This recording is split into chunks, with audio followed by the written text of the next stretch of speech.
What's up guys? I hope you are doing well. I am Veer. Welcome to स्ट्रेलर family. तो कैसे हो दोस्तों? मैं आशा करता हूँ शानदार तरीके से आप लोग अपनी लाइफ को एंजॉय कर रहे हो, अपनी सेहत, फैमिली और पढ़ाई का ध्यान काफी अच्छे से रख रहे हो। तो आज का दिन स्टार्ट करेंगे एक शानदार और इंपॉर्टेंट डे के साथ में।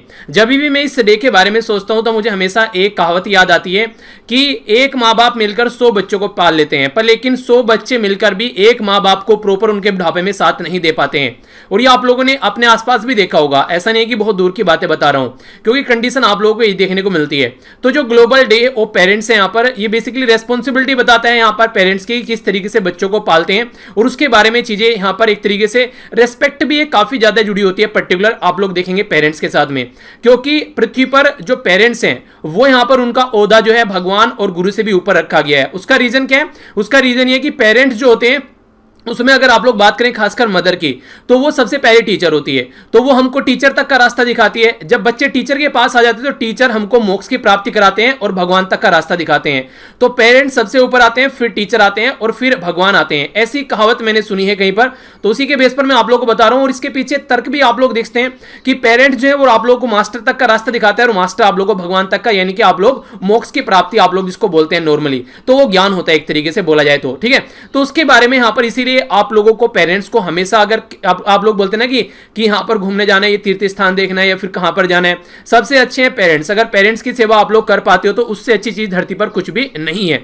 तो इसी को बात करते हैं यहां पर 1 जून एवरी ईयर। यहां पर ये एक तरीके से जो पेरेंट्स हैं और खासकर जो चिल्ड्रन के लेके जो उनका कमिटमेंट है वो एक तरीके से सेल्फलेस आप लोग बोल सकते हैं। उसमें कहीं पर भी आप लोगों को मिलावट देखने को नहीं मिलेगी। दुनिया के हर एक रिलेशन में आप लोगों को मिलावट देखने को मिल सकती है, बस ओनली ये मां बाप का रिलेशन है जहां पर आप लोगों को कभी भी कोई मिलावट देखने को नहीं मिलेगी। और ये फैक्ट है, ये आप लोगों ने अपनी लाइफ में भी इसको जरूर फील किया होगा। वही चीजें यहां बताने की कोशिश की जा रही है कि जो बेसिकली अगर आप लोग इसको देखना चाहेंगे तो यहां पर आप लोग इसको देख सकते हैं कि अगर जिस तरीके से एज बढ़ती जाती है उस तरीके से वो हमेशा बच्चों के बारे में केयर करते हैं, और फिर बच्चों की जब रिक्वायरमेंट पूरी हो जाती है तो वो अपने माँ बाप की केयर नहीं करते हैं। तो पेरेंट्स बेस्ट गिफ्ट माना गया है गॉड का। किसी के पास में अगर उसके पेरेंट्स हैं तो वो सबसे खुशनसीब इंसान है। तो उनकी जगह कोई नहीं ले सकता इस धरती पर, और वो ट्रू वेल विशर हैं आपके, चाहे कितनी बुरी कंडीशन में क्यों ना हो, वो हमेशा तुम्हारे बारे में अच्छा ही सोचेंगे। प्राइमरी रेस्पॉन्सिबिलिटी जो होती है उनकी, वो बच्चों को कैसे पढ़ाया जाए, वो अपने करियर में खुश हो जाएं। और अगर आप लोग बोलो कि हाँ आपके जो नाम से आपके माता पिता जाने जा रहे हैं तो इसमें उनको बहुत खुशी मिलती है, यानी कि हाँ कि इसके पापा कौन है, इनके बच्चे ने कुछ अच्छा कर लिया है, वो वाली बातें हैं। तो घर में सारी टेंशन को, प्रॉब्लम को अपने ऊपर लेते हुए घर का एक अच्छा माहौल बना के रखते हैं। लव और अंडरस्टैंडिंग की बातें भी आप लोग यहां पर देखने को मिलती हैं। तो यह है पेरेंट्स, जिनके बारे में आप लोग आइडिया रख सकते हैं। काफी इंपॉर्टेंट एक तरीके से जगह होती है हर एक इंसान की लाइफ में पेरेंट्स की। तो ये तो थी मेरी साइड से कुछ बातें। अगर 2 शब्द आप भी अपने माता पिता के बारे में कुछ कमेंट बॉक्स में लिखना चाहते हैं तो आप भी अपनी राय शेयर कर सकते हैं कि आप लोग क्या सोचते हैं। क्योंकि मुझे याद है मैंने एक बार इसके बारे में बताया था, तो एक बच्चा ये बोला था, सर मेरे पेरेंट्स ने मेरे साथ में बहुत गलत किया। तो देखिए कुछ ऐसे भी होते हैं, जैसे मान लीजिए कोई पेरेंट्स जो है शराब वगैरह पीते हैं, जैसे मदर तो नहीं, खैर जो फादर होते हैं तो वो पिटाई मार पिटाई करते हैं, तो वो एक अलग कंडीशन बन जाती है। मैं जनरल तौर पर बोलता हूँ, कभी आप लोग उन चीज़ों को इंक्लूड करने लगो, ठीक है। आइए अब क्वेश्चन के बारे में बात करते हैं। सबसे पहले यहाँ पर आप लोग को मिनिस्ट्री बतानी है, जिसके द्वारा यहाँ पर बात की जा रही है ऑनलाइन पैन के बारे में, जिसको बोलते हैं परमानेंट अकाउंट नंबर, ठीक है। और आधार कार्ड के साथ में अभी इसको अगर आप लोग बनाना चाहते हैं तो तुरंत आप लोग का बन जाएगा। कौन सी मिनिस्ट्री के द्वारा ये इंफॉर्मेशन प्रोवाइड कराई गई है? Central institute of plastic engineering and technology. ये किसके अंडर काम करती है ये आप लोग को बताना है। और central institute of plastic and engineering and technology, इसका नाम अभी रीनेम कर कुछ और किया गया है, तो वो नाम भी आप लोग को बताना है। ये जो स्टेब्लिश किया गया था 1968 में, यहाँ पर किसको असिस्टेंट ये देता है, बेसिकली किसके लिए यहाँ पर नॉर्मली इसको बनाया गया है। और इसका जो हेडक्वार्टर है वो चेन्नई तमिलनाडु के अंदर आप लोगों को देखने को मिलेगा। लेस देन 2 मंथ आफ्टर जब फर्स्ट इन्फेक्शन यहाँ पर देखने को मिला, एक कंट्री जो है यहां पर वो रिसेंटली यूरोप के अंदर कोरोना वायरस फ्री हो गई है। तो ये इसके बारे में आप लोगों को बताना है कौन सी कंट्री है जो रिसेंटली अभी काफी न्यूज में है। एक राज्य के द्वारा 800 किलोमीटर की रोड जो है वो हर्बल रोड बनाने की बात की गई, उस राज्य का नाम आप लोगों को बताना है। नेक्स्ट बात की जा रही है गे मेंटल हेल्थ क्राइसिस। तो ये कौन सी, किस पर्टिकुलर आप लोगों को यहां पर बताना है पर्सन का नाम, ठीक है। तो यहां पर किसके द्वारा इसको स्टार्ट किया गया था? एक भारत श्रेष्ठ भारत किस मिनिस्ट्री के अंडर में आता है? आंसर बताऊंगा, इनको मैच कर देखिएगा नीचे कमेंट बॉक्स में कि कैसा आप लोगों का स्कोर रहा। सबसे पहले बात करते हैं यहां पर यूनियन फाइनेंस मिनिस्ट्री के बारे में। तो यूनियन फाइनेंस मिनिस्ट्री के द्वारा यहां पर बोला गया कि अगर आप लोग पैन कार्ड बनाना चाहते हैं तो आधार कार्ड लेकर आओ, तुरंत आप लोगों को पैन कार्ड मिलेगा। इसी के साथ में central institute of plastic and engineering and technology, ये फंक्शन करती है ministry of chemical and fertiliser के अंडर में। नेक्स्ट यहां पर central institute of plastic engineering technology का नाम रीचेंज कर अभी यहां पर ये central institute of petrochemical engineering and technology किया गया है। मतलब क्या यहां पर ये जो यहां पर प्लास्टिक था उसको पेट्रोकेमिकल कर दिया गया है, बस ये चेंज यहां पर किया गया है। नाम वही है PCIPET, बस ये प्लास्टिक को पेट्रोकेमिकल। तो कल भी मैंने आप लोग ये लास्ट लेक्चर में मैंने आप लोगों को जब बताया था ये, तो उसमें भी यही बातें मैंने आप लोगों को बताई थी, याद रखने का तरीका। 1968 में स्टेब्लिश किया गया था और हमारी कंट्री में जो यूनाइटेड नेशन डेवलपमेंट प्रोग्राम जो भी स्टेब्लिश किए जाते हैं उनको सपोर्ट करता है ये। चेन्नई में यहाँ पर इसका हेडक्वार्टर है, यानी कि आप लोग बोल सकते हैं तमिलनाडु के अंदर में। लेस देन 2 मंथ यहाँ पर आप लोगों को देखने को मिल रहा है कि जो यहाँ पर मोंटेनिग्रो है ये कंट्री है जो फर्स्ट यहाँ पर यूरोप के अंदर डिक्लेयर कर चुकी है कोरोना वायरस फ्री। तो एक अच्छी बात बोल सकते हैं। उत्तर प्रदेश गवर्नमेंट जो कि योगी जी है यहाँ पर पार्टी पावर में, तो उनके द्वारा यहां पर 800 किलोमीटर हर्बल रोड बनाने की बात की जा रही है। देखिए कुछ पेड़ ऐसे होते हैं जैसे कि आप लोग नीम के बारे में बात करें, और भी कई सारे ऐसे पेड़ आप लोगों को मिल जाएंगे जो कि यहां पर हर्बल के लिए यूज किए जाते हैं, तो उनको लगाया जा रहा है ताकि इन्वायरमेंट पर भी अच्छा इंपैक्ट डालें और एक तरीके से जो जनता के लिए फायदेमंद रहे। और पेड़ तो चाहे कैसा भी लगा लो, मैक्सिमम आप लोग को फायदेमंद ही देखने को मिलता है। तो एक अच्छा इनिशिएटिव आप लोग बोल सकते हैं यहाँ पर इनके बारे में। नेक्स्ट बात की जा रही है एक पर्सनैलिटी के बारे में जिनका नाम है यहाँ पर लेरी क्रैमर, ठीक है। तो एक को फाउंडर है गे मेंटल हेल्थ क्राइसिस के, तो इनके बारे में आप लोग याद रख सकते हैं। तो लार्जेस्ट प्राइवेट ऑर्गेनाइजेशन जो है यहाँ पर जो पीपल्स जो असिस्ट करते हैं यहाँ पर आज के डेट में, यानी कि जब मैंने आप लोगों को बताया था कि जब इनके दोस्त है कई सारे एड्स को चपेट में आ गए तो इनको लगा कि कुछ करना है, तो आवश्यकता ही आविष्कार की जननी है, तो इनके द्वारा यहां पर एक सोसाइटी बना डाली। एक भारत श्रेष्ठ भारत जो प्रोग्राम है ये ministry of human resource and development के अंडर में आता है। तो ये इंपॉर्टेंट फैक्ट है जिनके बारे में आप लोग आइडिया रख सकते हैं। आइए अब आगे बढ़ता हूं। जो यहां पर न्यूज है आप लोगों के सामने ये बात कर रही है वर्ल्ड हेल्थ ऑर्गेनाइजेशन और कोस्टरिका के बारे में। दोनों के द्वारा मिलकर लॉन्च किया गया यहां पर कोविड-19 टेक्नोलॉजी एक्सेस पूल, जिसको बोला जा रहा है CTAP। तो CTAP आप लोग इसको याद रख सकते हैं। तो WHO और कोस्टरिका, तो आप लोगों के माइंड में आ रहा होगा कि कहां पर है यार ये कंट्री, और आना भी चाहिए। अगर ऐसा नहीं आ रहा है तो फिर गलत डायरेक्शन में चल रहे हो। तो ये हो गया यहां पर अपनी प्यारी कंट्री, क्रॉस कर आप लोग जाओगे तो यहां पर आप लोगों को देखने को मिलेगा, ठीक है। कैरेबियन जो कंट्रीज है यहां पर इसका पार्ट आप लोग यहां पर ये नजर आएगा। तो WHO के साथ मिलकर इसके द्वारा यहां पर CTAP स्टार्ट किया गया, जो कि यहां पर इसके और भी कई सारे मेंबर यहां पर बन चुके हैं। 30 कंट्री और मल्टीपल इंटरनेशनल पार्टनर यहां पर बन चुके हैं जो कि कोविड-19 के साथ लड़ने में हेल्प करेंगे, जिसको बोलते हैं कोविड-19 टेक्नोलॉजी एक्सेस पूल। ये जो है बेसिकली यहां पर एक इनिशिएटिव है जो कि वैक्सीन बनाने, टेस्ट करने में और हेल्थ टेक्नोलॉजी डेवलप करने में कोविड-19 को किस तरीके से रोका जा सकता है उसके ऊपर फोकस देकर यहां पर चलेगा। तो ये बेसिक इसका पर्पज है, ठीक है। तो इसके बारे में याद रखिएगा, वॉलंटरी बेसिस पर यहां पर ऐड हो रहे हैं, ऐसा नहीं कि यहां पर कोई कंपल्सेशन है। बस आप लोग आइए, वो नहीं कहते जैसे डोनेशन कहीं करना होता है तो वॉलंटरी देते हैं, तो उसी तरीके से आप लोग इसको देख सकते हैं। प्रोवाइड करेगा वन स्टॉप सोप, आप लोग बोल सकते हैं साइंटिफिक नॉलेज डेटा जो भी यहां पर इससे रिलेटेड है वो सारी चीजें यहां पर देखकर चलेगा। और इसी के साथ में कई सारे जो सिस्टर इनिशिएटिव है उसका भी पार्ट यहां पर होगा। देखिए एक तरीके से सिस्टर इनिशिएटिव का मतलब कि मिलकर काम करने की बात आप लोग बोल सकते हैं, ठीक है। आगे बढ़ता हूं। नेक्स्ट जो इंपॉर्टेंट फैक्ट है यहां पर ये बात करें PM केयर के बारे में, जिसको बोलते हैं आप लोग प्राइम मिनिस्टर ऑफिस, ठीक है। तो प्राइम मिनिस्टर ऑफिस के जो अभी केयर यहां पर बनाया गया था, PM केयर का जो नाम दिया गया, जिसको prime minister citizen assistance and relief emergency fund के नाम से यहां पर जाना गया, ठीक है। तो ये जो है बेसिकली यहां पर ये जो फंड है, ये फंड के बारे में अभी यहां पर इंफॉर्मेशन मांगी गई किसी पर्टिकुलर पर्सन के द्वारा RTI डालकर। RTI बोलते हैं राइट टू इंफॉर्मेशन, यानी कि हमको राइट है कि हम लोग इसके बारे में इंफॉर्मेशन ले।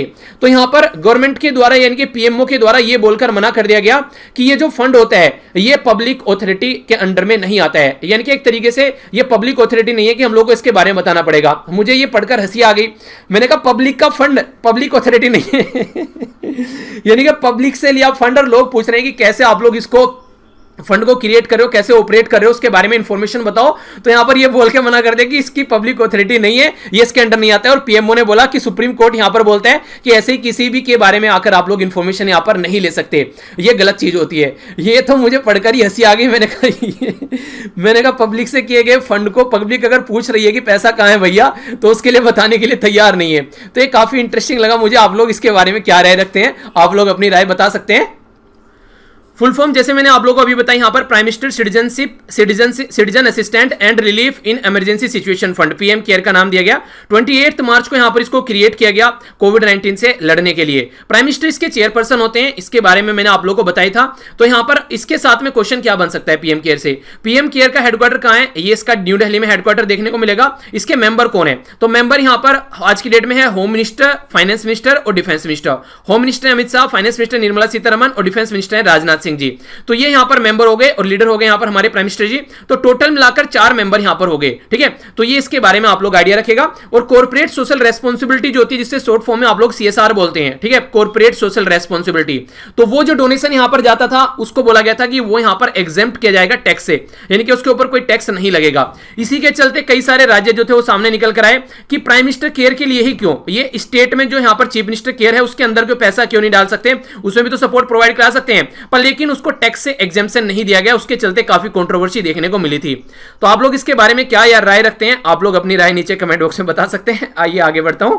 बस यही बात हो गई, आगे से लोग जो है पैसा देने से पहले सोचेंगे कि गवर्नमेंट को पैसे देना है नहीं देना है। जब जनता को पैसे के बारे में देखिए, अगर देखिए ऐसी बातें कौन करता है, वो करता है जिसके मन में कुछ ना कुछ गड़बड़ हो, वरना इंसान बता देगा क्या दिक्कत है यहाँ पर। अगर इसके पैसे के बारे में बता दिया जाएगा, उसको कहीं कम से कम जनता हिसाब मांगेगी कि हाँ ये पैसा आया भैया, इसका यहाँ पर यूज करो, ठीक है। जिस राज्य को पैसा नहीं मिल रहा है, राज्य को पैसा भेजो। जैसे कि अभी देखिए वेस्ट बंगाल की बात करें, उड़ीसा की बात करें, तो यहाँ पर साइक्लोन की वजह से कंडीशन देखने को मिली। तो ये सारी चीजें यहाँ पर फिर गवर्नमेंट पर क्वेश्चन मार्क लगने लगते हैं। तो बेसिकली अपने को छिपाने का तरीका है ये।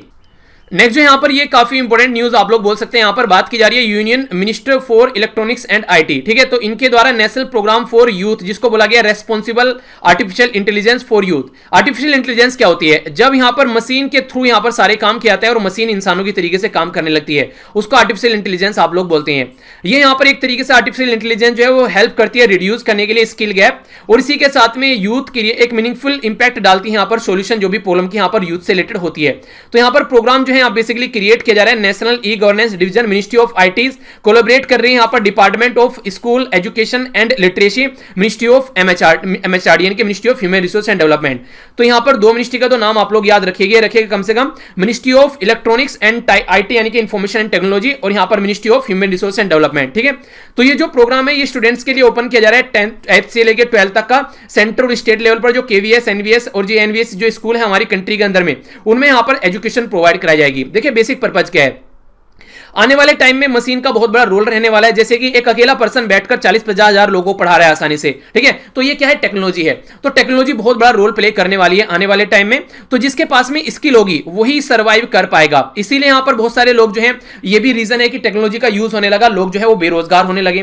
तो एक ये भी फंडा आप लोग यहां पर बोल सकते हो। तो इसके बारे में आप लोग याद रखिएगा। आप लोगों को याद होगा मॉर्निंग में आर्टिकल भी हम लोगों ने डिस्कस किया था कि ये भी एक बहुत बड़ा रीजन हो रहा है कि जिस तरीके से आर्टिफिशियल इंटेलिजेंस अपनी जगह ले रही है, उसकी चलते जो बेसिकली यहां पर जो लोग हैं उनकी जॉब जा रही है, ठीक है। तो ये भी एक इंपॉर्टेंट फैक्ट हो गया। आगे बढ़ता हूं। नेक्स्ट न्यूज है यहां पर आप लोगों के सामने बात करें union minister for electronics and IT, जिनके द्वारा लॉन्च किया गया आर्टिफिशियल इंटेलिजेंस पोर्टल, जिसके बारे में भी बात की। इसको www.aai.gov यहां पर बोला गया है, ठीक है। तो यहां पर इंडस्ट्रीज भी यहां पर पार्टिसिपेट यहां पर कर रही है। जैसे कि बात की जा रही है national e governance division, ministry of electronics के साथ में ये नेस्कॉम आईटी इंडस्ट्री भी काम करेगी। नेस्कॉम क्या यहां पर इसको बोलते हैं, national association of software and service companies की ट्रेड एसोसिएशन है हमारी कंट्री के अंदर में, जो कि यहां पर बनाई गई थी 1988 में। ये जो है हमारी कंट्री में ये कई सारे काम करती है, खासकर जो भी इंडस्ट्री से रिलेटेड यहाँ पर बातें निकल कर आती है, ठीक है। इसका भी हेडक्वार्टर आप लोगों को न्यू दिल्ली के अंदर देखने को मिलेगा। तो इसके बारे में याद रखिएगा। बेसिकली यही है कि कैसे जो स्टार्टअप वगैरह नए आ रहे हैं, इन्वेस्टमेंट आएगा या फिर जो भी चीजें होंगी, कंपनीज, एजुकेशन इंस्टीट्यूशन, तो सबको मिलाकर काम करा जाएगा। इसको समझने के लिए थोड़ी सी बातें मैं आप लोगों को बताता हूँ। मान लीजिए आज की डेट में आप लोग एक 8th क्लास में है या फिर 10th क्लास में है, उसको लेकर आप लोग आगे चलते हैं। कुछ अच्छा आप लोगों ने यहाँ पर सीखा, तो उसको इंप्लीमेंट कैसे कर पाओगे, उसको फिर प्रैक्टिकली आप लोगों को इंप्लीमेंट करके देखना पड़ेगा। तो यहाँ पर एक तरीके से आप लोग तभी उसको इंप्लीमेंट कर पाओगे जब आप लोग अच्छे से चीजों को अंडरस्टैंड कर पाओगे।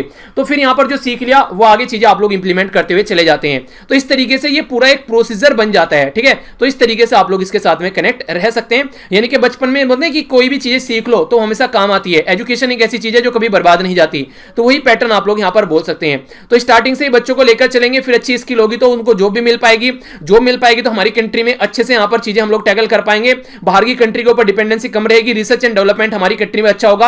आज के दिन में किसी से पूछो कि आर्टिफिशियल इंटेलिजेंस में जाना चाहोगे, कोई रेयर ही एक आधा बच्चा ऐसा निकल कर आएगा, बोलेंगे यार कोई जॉब मिल जाए बस उसी में कर ले, रिसर्च में नहीं जाना है, ठीक है। तो ये टेंडेंसी अगर चेंज होगी तो ही सिचुएशन सुधरती हुई नजर आएगी। ये भी एक इंटरेस्टिंग फैक्ट आप लोग यहां पर बोल सकते हैं। मध्य प्रदेश के बारे में बात की जा रही तो मध्य प्रदेश की लोकेशन आप लोग देखिए कहां पर है। मध्य प्रदेश यहां पर आप लोगों को देखने को मिलेगा, कैपिटल हो गई भोपाल, ठीक है। तो आसपास वाली राज्य कौन से यहां पर, राजस्थान हो गया, उत्तर प्रदेश हो गया, यहां पर आप लोगों को छत्तीसगढ़, तेलंगाना, महाराष्ट्र और ये हो गया गुजरात, ये टच करते हैं। मध्य प्रदेश के द्वारा यहां पर एक स्टार्ट किया गया प्रोग्राम जिसको बोला गया रोजगार सेतु। रोजगार सेतु जो है बेसिकली हेल्प करेगा यहां पर लोगों की, ताकि वो उनको रोजगार मिल सके, खासकर वो स्किल्ड वर्कर जो बाहर से रिटर्न आए मध्य प्रदेश के अंदर में। इनके मान लीजिए कोई स्किल वर्कर है, किसी दूसरे राज्य में काम कर रहा है, राज्य में उल्टा आ गया वापसी वहां से कोविड-19 के चलते, तो उसको यहां पर जॉब प्रोवाइड कराई जा सके, कम से कम जिसने स्किल ले रखी है उसको। तो इस तरीके से यहां पर ये आप लोग बोल सकते हैं कि ये जो रोजगार सेतु है पूछा जा सकता है कौन से राज्य का है, तो आइडेंटिफाई किया जाएगा, उसके बेस पर फिर चीजों को आगे लेकर चला जाएगा। तो स्टेट गवर्नमेंट एक्ट करेगी यहां पर सेतु ब्रिज का, जो यहां पर इंप्लॉयर यानी कि जो जॉब देने वाले हैं और इंप्लॉई जो जॉब लेने वाले हैं उनके बीच में, तो इसलिए इसका नाम रोजगार सेतु रखा गया है। जैसे मान लीजिए मुझे अगर किसी पीपीटी बनाने वाले की जरूरत है, ठीक है, और यहां पर कोई कंपनी है वो बोले कि आप हमसे आगे कांटेक्ट करो, हम आपको प्रोवाइड कराएंगे, और बहुत सारे बच्चों के द्वारा यहां पर रजिस्ट्रेशन करा रखा है, तो क्या होगा, यहां से मैं यहां पर कांटेक्ट करूंगा तो मुझे कोई ना कोई मिल जाएगा यहां पर आसानी से। तो एक तरीके से ये सेतु हो गया, ब्रिज हो गया बीच में, तो ये इसके बारे में आप लोग समझ सकते हैं। तो फर्स्ट स्टेट है जो इस तरीके से यहां पर ये काम कर रहा है इस पर्टिकुलर मुद्दे के ऊपर। नेक्स्ट यहां पर बात की जा रही है, हमारी कंट्री में एक ऑर्गेनाइजेशन है जिसका नाम है नेशनल स्टैटिस्टिकल ऑफिस, ठीक है। पहले यहां पर सीएसओ और एनएसएसओ हुआ करता था, उन दोनों को मिलाकर ये नया ऑफिस क्रिएट किया गया जिसको नेशनल स्टैटिस्टिकल ऑफिस आप लोग बोलते हैं। तो इंपॉर्टेंट क्वेश्चन तो ये बनता है किस मिनिस्ट्री के अंडर में आता है, तो ministry of statistics and programme implementation के अंडर में आते हैं। इनके द्वारा क्या किया गया, इनके द्वारा अभी यहां पर रिलीज किया गया नेशनल इनकम, यहां पर एक तरीके से provisional estimate of national income की बात यहां पर की जा रही है। तो क्वार्टरली एस्टिमेट यहां पर बोल सकते हैं ग्रोस डोमेस्टिक प्रोडक्ट का, जो इनके द्वारा यहां पर पब्लिश किया जा रहा है, जो यहां पर एक तरीके से ये जो फोर्थ क्वार्टर है जो जनवरी से लेके मार्च तक का बात की जा रही है, बोथ यहां पर कांस्टेंट यहां पर एक तरीके से देखने की बात की जा रही है। बेस ईयर दे आप लोग देखते हैं ना कई बार बेस ईयर क्या है, तो वो यहां पर बताया जा रहा है। 2019-20 के लिए एस्टिमेट लगाया गया 4.2% और यहां पर 2018-19 के लिए लगाया 6.8%, ठीक है। तो ये बेसिकली इनका एस्टिमेशन है, क्योंकि अभी कोविड-19 के चलते चीजें जो है वो काफी नीचे यहां पर आ गई है। इसी के चलते जो जीडीपी ग्रोथ है यहां पर वो कंटिन्यूअस वीक हो रही है कोविड-19 के चलते, मैंने आप लोगों को बताया था। और लॉकडाउन का अभी यहां पर चीजें खत्म हो रही है, तो आप लोगों को देखते हैं आगे सिचुएशन कैसे अच्छे से बढ़ती है, ठीक है। तो ये इसके बारे में इंफॉर्मेशन रखिएगा, ये हल्का सा आइडिया आप लोगों को होना चाहिए। नेक्स्ट जो इंपॉर्टेंट फैक्ट है ये आप लोगों के सामने यहाँ पर ये बात की जा रही है 2 मेगावाट के बारे में, जो सोलर फोटोवोल्टिक प्लांट है यहाँ पर, ये आईएनएस कलिंगा विशाखापट्टनम में आप लोगों को देखने को मिलेगा। तो इसके बारे में बात की जा रही है। ईस्टर्न नेवल कमांड जो है यहाँ पर बेसिकली इसकी लाइफ जो होने वाली है 25 ईयर होने वाली है। इंपॉर्टेंट फैक्ट ये है यहाँ पर जो मुझे लगा, ये यहाँ पर ईरामाटी डिबालू, ठीक है, DIBBALU डिब्लू। तो ईरामाटी डिब्लू, देखिए कई बार प्रोनाउंसिएशन जो होती है वो थोड़ी उल्टी सीधी हो जाती है, तो उसको थोड़ा सा देखा कीजिए, कई सारे वर्ड्स ऐसे आ जाते हैं। तो यहाँ ईरामाटी ये है जो होता है ना कि हिंदी को इंग्लिश में कन्वर्ट किया जाता है, वो इस तरीके के जो वर्ड होते हैं वो थोड़ा सा प्रॉब्लम करते हैं। जो इंग्लिश में बोलते हैं इसको बोलते हैं रेड सैंड हिल्स, ठीक है। तो इसके बारे में बात की जा रही है। तो यहाँ पर ये नेशनल जो जियो हेरिटेज मॉन्यूमेंट है ये सिचुएटेड है विशाखापट्टनम के अंदर, आंध्र प्रदेश के अंदर, ठीक है। तो बे ऑफ बंगाल वाली साइड में आप लोग यहां पर चीजें देखने को मिलेगी, तो ये यहां पर आप लोग इसको देख सकते हैं, ठीक है। तो इसी के चलते यहां पर सोलर पावर प्लांट की, ये सोलर फोटोवोल्टिक के बारे में बात की जा रही है, जो कि काफी इंपॉर्टेंट आप लोग एक इनिशिएटिव बोल सकते हैं, ठीक है। तो इसके बारे में याद रखिएगा। एफोरेस्टेशन वगैरह भी लगाने की बात की जा रही है, पेड़ पौधे लगाने की भी इस पर्टिकुलर एरिया में, ठीक है। तो ये भी एक छोटी सी इंपॉर्टेंट बात हो गई जो कि आप लोग के माइंड में क्लियर होनी चाहिए। ओके, आगे चलते हैं। यहाँ पर जो नेक्स्ट न्यूज है ये इंपॉर्टेंट पर्सनैलिटी के बारे में है। आप लोगों से कई बार क्वेश्चन पूछ ले आते हैं किसी पर्टिकुलर पॉलिटिशियन के बारे में या फिर किस पर्टिकुलर चीजों से रिलेटेड है यहाँ पर। तो अजीत जोगी साहब जो है उनकी डेथ हो गई रिसेंटली, अभी 74 ईयर की एज में। तो ये एक पॉलिटिशियन थे, अजीत प्रमोद कुमार जोगी के नाम से इनको जाना जाता था, ठीक है। तो first chief minister of Chhattisgarh जो ड्यूरिंग 2000 से लेके यहाँ पर 2003 तक देखने को मिले। इसी के साथ में जो आईएनसी यहाँ पर जो छत्तीसगढ़ के अंदर है उसके यहाँ पर ये मेंबर भी रहे, ठीक है, जो कि जनता कांग्रेस छत्तीसगढ़ जिसको आप लोग बोलते हैं यहाँ पर। इसी के साथ में जो इंपॉर्टेंट फैक्टर वो बताना चाह रहा हूं वो ये है, इंडियन एडमिनिस्ट्रेटिव सर्विस यानी कि आईएएस थे, फिर यहाँ पर ये डिस्ट्रिक्ट कलेक्टर भी रहे, ये 1981 से 85 तक का, और आगे चलकर राज्यसभा के मेंबर और लोकसभा के मेंबर भी बने, ठीक है। तो लाइफ में अगर आप लोग के अंदर एस्पिरेशन है ना, आप लोग कहीं रुकोगे नहीं। इंसान जो है हमेशा वही रुकता है कहीं पर जिसको लगता है कि कहीं ना कहीं उसको डाउट होता है अपने ऊपर। तो अगर देखिए यहां से कहां से निकल के बंदा कहां पहुंच गया, तो इस तरीके से कहीं पर भी पहुंच सकते हो, कहीं कोई लिमिट नहीं है, क्वेश्चन मार्क नहीं है, आप लोग खुद अपने ऊपर क्वेश्चन मार्क लगाते हो। तो यहां से आप लोग ये भी सीख ले सकते हो। तो इंपॉर्टेंट पर्सनैलिटी याद रखेगा, पर्सन स्पेसिफिक न्यूज पूछ ली जाती है। एक और इंपॉर्टेंट पर्सनैलिटी के बारे में थोड़ा सा जान लेते हैं। यहाँ पर हमारी कंट्री के जो प्रेसिडेंट है रामनाथ सिंह जी, उनके द्वारा भी यहाँ पर इनके लिए यहाँ पर शोक जताया गया है। तो यहाँ पर ये है हमारी कंट्री के जो यूनियन मिनिस्टर रह चुके हैं, नाम है यहाँ पर MP वीरेंद्र कुमार। इनके बारे में आप लोगों को थोड़ा जानना चाहिए। तो इंडियन पॉलिटिशियन थे, राइटर थे, जर्नलिस्ट थे और 14th लोकसभा के मेंबर भी थे। यहाँ पर ये जो थे बेसिकली यहाँ पर लोकतांत्रिक जनता दल जो है उस पॉलिटिकल पार्टी से कनेक्टेड थे और प्रेसिडेंट भी थे यहाँ पर केरला स्टेट यूनिट के। चेयरमैन रह चुके हैं यहाँ पर मातृभूमि न्यूज़पेपर के। तो ये इंपॉर्टेंट आप लोगों से पूछा जा सकता है कि मातृभूमि न्यूज़पेपर किस लैंग्वेज में है, तो मलयालम लैंग्वेज है यहाँ पर, मलयालम डेली ये न्यूज़पेपर है यहाँ पर। तो ऐसी चीजें पूछ ली जाती है। तो मातृभूमि ये मलयालम न्यूज़पेपर जो है पब्लिश किया जाता है केरला से, सेकंड मोस्ट वाइडली न्यूज़पेपर जो केरला के अंदर पढ़ा जाता है। फाउंड किया गया था 1924 में। तो यहाँ पर KP केशवन मेनन के द्वारा इसको फाउंड किया गया था, जो कि फ्रीडम फाइटर भी थे उस टाइम पर। ठीक है, तो यहाँ पर आप लोगों ने सुना भी होगा यहाँ पर वैकोम सत्याग्रह इन त्रिवनकोर। ठीक है, तो यहाँ पर ये इससे कनेक्टेड थे यहाँ पर। तो ऐसे क्वेश्चन आप लोगों से कई बार बड़ी फ्रीक्वेंटली पूछ लिए जाते हैं। ठीक है, तो ये था आज का डिस्कशन। देख लेते हैं क्या क्या हम लोगों ने डिस्कस किया। सबसे पहले यहाँ पर हम लोगों ने डिस्कस किया एक डे के बारे में, जो कि काफी इंपॉर्टेंट है। यहाँ पर जो मैंने आप लोगों को बताया भी था पेरेंट्स के बारे में, कि ये आप लोग याद रखिएगा, हमेशा पेरेंट की रेस्पेक्ट करनी है। ठीक है, वही एक ऐसे इंसान है जिसका प्यार एक ऐसा होता है कि सेल्फलेस होता है। वो आप लोगों से कभी कोई एक्सपेक्ट नहीं करते हैं कि हाँ आप लोगों से बदले में कुछ चाहिए। वो एक तरीके से इसीलिए बोला जाता है कि देखिए अगर आप लोगों को भगवान चाहिए तो माता पिता है। ठीक है, क्योंकि वो हमेशा ये सोचेंगे कि ये इंसान हमेशा, मतलब बच्चे जो है आप लोग हमेशा उनसे ऊपर जाएं। वो कभी भी आप लोगों को ये नहीं सोचेंगे कि आप लोगों के बारे में कोई गलत सोचे। बस ये आप लोगों को प्रॉब्लम जो होती है बेसिकली, बच्चे जैसे बड़े से बड़े होते हैं तो उनको फिर इरिटेशन होने लगती है माता पिता से, क्योंकि उनको लगता है कि बुजुर्ग हो गए, कुछ काम करना पड़ जाता है उनके लिए। तो वो सबसे बड़ी खतरनाक चीज है। इसलिए मैंने बदला था स्टार्टिंग में भी कि एक माँ बाप 100 बच्चों को पाल लेते हैं, पर 100 बच्चे मिलकर भी एक माँ बाप को अच्छे से नहीं पाल पाते हैं। ये चीजें आप लोगों ने भी अपने आसपास देखी होगी कि ओल्ड एज होम बनाए जा रहे हैं, उनमें माँ बाप को छोड़ते हैं। वही माँ बाप जिन्होंने उनको पाला है, उनको पालने के लिए वो ओल्ड एज होम में ले जाते हैं। ठीक है, वृद्ध आश्रम में। तो ये कंडीशन देखने को मिलती है। तो इसलिए कोशिश कीजिए कि हमेशा अपने माँ बाप के लिए कभी भी कुछ गलत चीजें न सोचे। कोशिश करें कि उनको हमेशा अच्छे से सपोर्ट प्रोवाइड कराएं बचपन में, जैसे बुढ़ापे में जैसे उन्होंने बचपन में आपका साथ दिया है। ये क्विज था। नेक्स्ट हम लोगों ने यहाँ पर ये चीजें जानी। तो ये था टोटल, इस तरीके से हम लोगों ने सारी चीजें यहाँ पर देखी। ये सारी न्यूज आप लोगों को एक एक करके, ठीक है, तो इसके बारे में आप लोग आइडिया रख सकते हैं। ये आज का जो आप लोगों का रिव्यू हो गया यहाँ पर। ठीक है, और क्विज आज मैं नहीं लगा पाया। क्विज आप लोगों से जब कल डिस्कस करूंगा वहां पर आप लोग क्विज देखने को मिलेगा। इन्हीं में से होगा वो क्विज, इनको अच्छे से आप लोग पढ़ लीजिएगा।